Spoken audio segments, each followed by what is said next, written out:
मित्रों नमस्कार।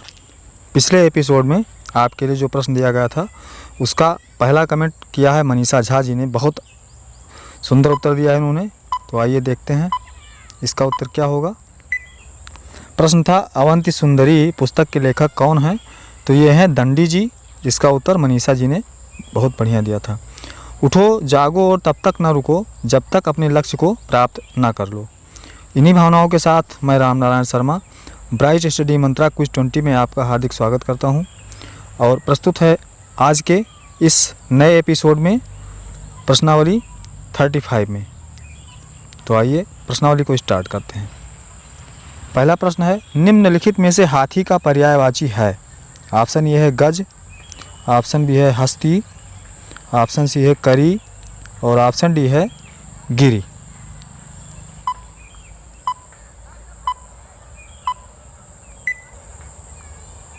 तो हाथी का पर्यायवाची है गज, जिसका उत्तर ऑप्शन ए में दिया गया है। अगला प्रश्न,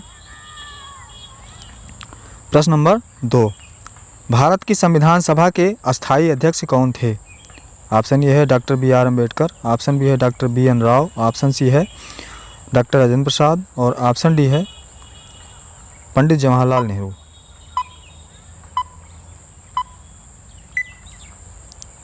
तो भारत की संविधान सभा के अस्थायी अध्यक्ष थे डॉक्टर राजेंद्र प्रसाद। इसका उत्तर ऑप्शन सी में दिया गया है। अगला प्रश्न, प्रश्न नंबर 3, निम्नलिखित में से मूल अधिकारों का संरक्षक कौन है? ऑप्शन ए है विधायिका, ऑप्शन बी है कार्यपालिका, ऑप्शन सी है राजनीतिक दल और ऑप्शन डी है न्यायपालिका।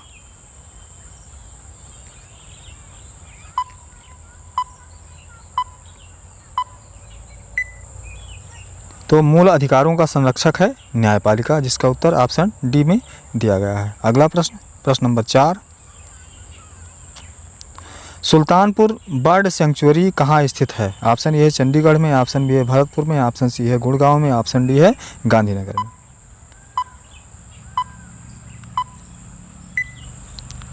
तो इसका उत्तर है सुल्तानपुर बर्ड सेंचुरी स्थित है गुड़गांव में, जिसका उत्तर ऑप्शन सी में दिया गया है। अगला प्रश्न, प्रश्न नंबर 5, पारिस्थितिक तंत्र में तत्वों के चक्रण को क्या कहते हैं? ऑप्शन ए है रासायनिक चक्र, ऑप्शन बी है जैव भू रासायनिक चक्र, ऑप्शन सी है भूवैज्ञानिक चक्र और ऑप्शन डी है भू रासायनिक चक्र।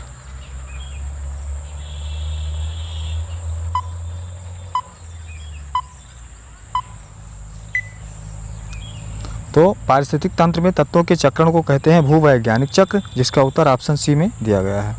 अगला प्रश्न, प्रश्न नंबर 6, बच्चे किसके सानिध्य में बेहतर सीखते हैं? ऑप्शन ए है टीवी देखकर, ऑप्शन बी है दादा दादी का दुलार पाकर, ऑप्शन सी है मम्मी पापा की डांट खाकर और ऑप्शन डी है स्कूल में शिक्षक के पास समूह में रहकर।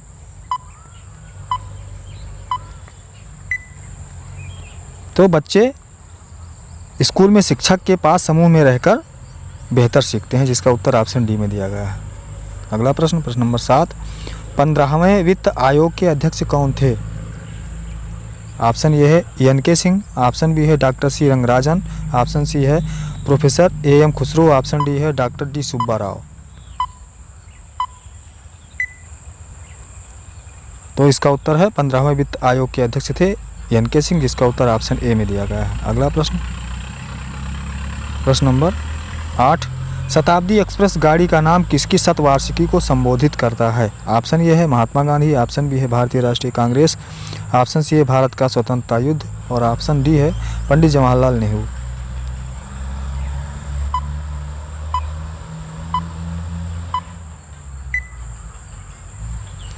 तो ये है पंडित जवाहरलाल नेहरू की शतवार्षिकी को संबोधित करता है, जिसका उत्तर ऑप्शन डी में दिया गया है। अगला प्रश्न, प्रश्न नंबर 9, सलीम अली किसके लिए विख्यात थे? ऑप्शन ए है एक विख्यात उर्दू कवि थे, ऑप्शन बी है एक विख्यात पक्षी विज्ञानी थे, ऑप्शन सी है एक विख्यात गज़ल गायक थे और ऑप्शन डी है उपरोक्त में से कोई नहीं। सलीम अली किसके लिए विख्यात थे?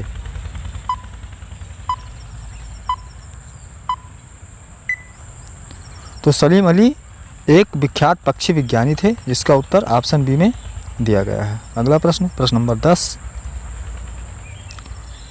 फोल्केटिंग कहाँ की संसद है? ऑप्शन ए है इटली की, ऑप्शन बी है डेनमार्क की, ऑप्शन सी है स्वीडन की और ऑप्शन डी है नॉर्वे की।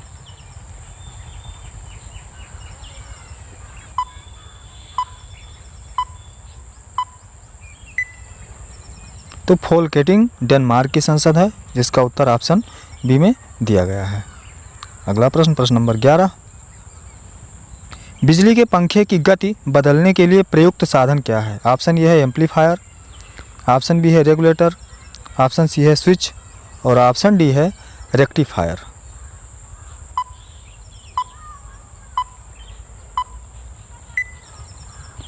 तो बिजली के पंखे की गति बदलने के लिए प्रयुक्त साधन है रेगुलेटर, जिसका उत्तर ऑप्शन बी में दिया गया है। अगला प्रश्न, प्रश्न नंबर 12।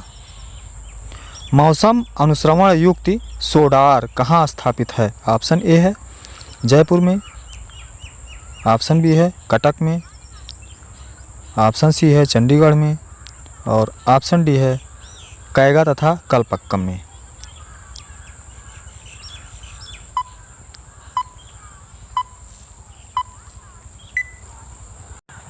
तो मौसम अनुश्रवण युक्त सोडार स्थित है कैगा तथा कलपक्कम में, जिसका उत्तर ऑप्शन डी में दिया गया है। अगला प्रश्न,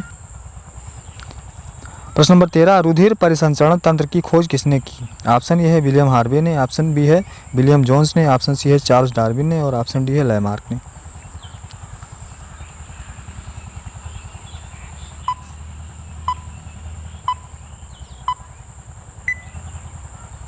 तो रुधिर परिसंचरण तंत्र की खोज की थी विलियम हार्वे ने, जिसका उत्तर ऑप्शन ए में दिया गया है। अगला प्रश्न, प्रश्न नंबर 14। रेबीज या हाइड्रोफोबिया से मनुष्य का कौन सा अंग प्रभावित होता है? ऑप्शन ए है श्वसन तंत्र, ऑप्शन बी है तंत्रिका तंत्र और ऑप्शन सी है संपूर्ण शरीर तथा ऑप्शन डी है त्वचा। कुत्ता काटने से कौन सा अंग प्रभावित होता है?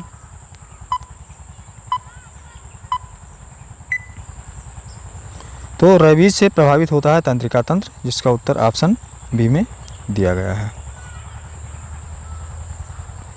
अगला प्रश्न, प्रश्न नंबर 15। ग्रैमी पुरस्कार किस क्षेत्र में विशेष योगदान के लिए दिया जाता है? ऑप्शन ए है शास्त्रीय संगीत, ऑप्शन बी है चित्रकला, ऑप्शन सी है पश्चिमी संगीत और ऑप्शन डी है खेल।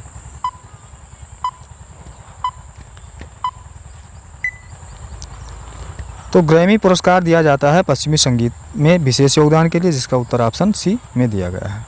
अगला प्रश्न, प्रश्न नंबर 16।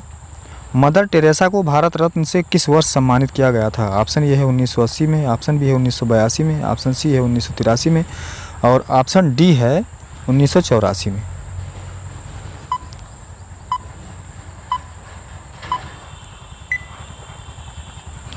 तो मदर टेरेसा को भारत रत्न से सम्मानित किया गया था 1980 में, जिसका उत्तर ऑप्शन ए में दिया गया है। अगला प्रश्न, प्रश्न नंबर 17। ऋग्वेद के 9वें मंडल में किसकी चर्चा है? ऑप्शन ए है गायत्री की, ऑप्शन बी है सोम की और ऑप्शन सी है ब्रह्मवादिनी की, ऑप्शन डी है अरण्यानी की।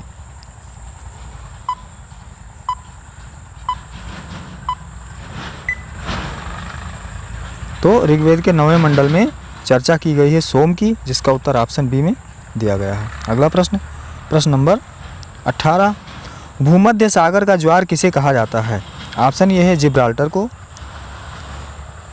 ऑप्शन बी है बाल्कन को और ऑप्शन सी है मिस्र को, ऑप्शन डी है न्यूयॉर्क को।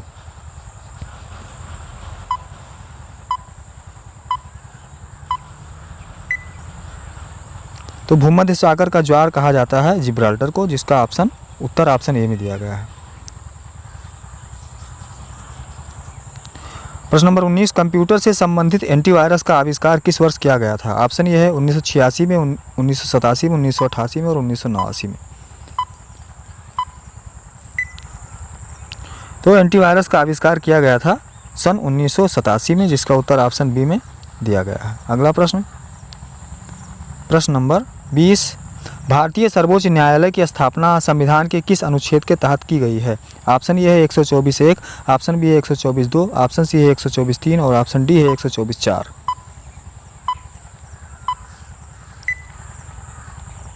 तो भारतीय सर्वोच्च न्यायालय की स्थापना की गई है अनुच्छेद 124(1) के तहत, जिसका उत्तर ऑप्शन ए सही है।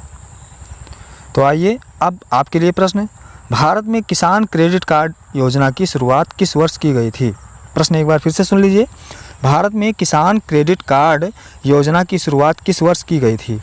सिंपली इसका उत्तर आप जाएंगे कमेंट बॉक्स में, लिखेंगे क्वेश्चन फॉर यू और इसका उत्तर आप ज़रूर लिखिएगा, कमेंट ज़रूर कीजिएगा, और जिसका कमेंट पहले आएगा मैं उसका नाम अपने चैनल पे प्रसारित करूँगा। तो मित्रों, ये एपिसोड 35 आपको कैसा लगा? अगर ये वीडियो आपको अच्छा लगा हो, मेरे कंटेंट में कुछ लग रहा हो, तो आप इसको लाइक कीजिएगा और अपने मित्रों में शेयर कीजिएगा तथा चैनल को सब्सक्राइब करके बेल आइकन ज़रूर दबाइएगा, जिससे आपको नए वीडियो की जानकारी जल्दी मिल सके।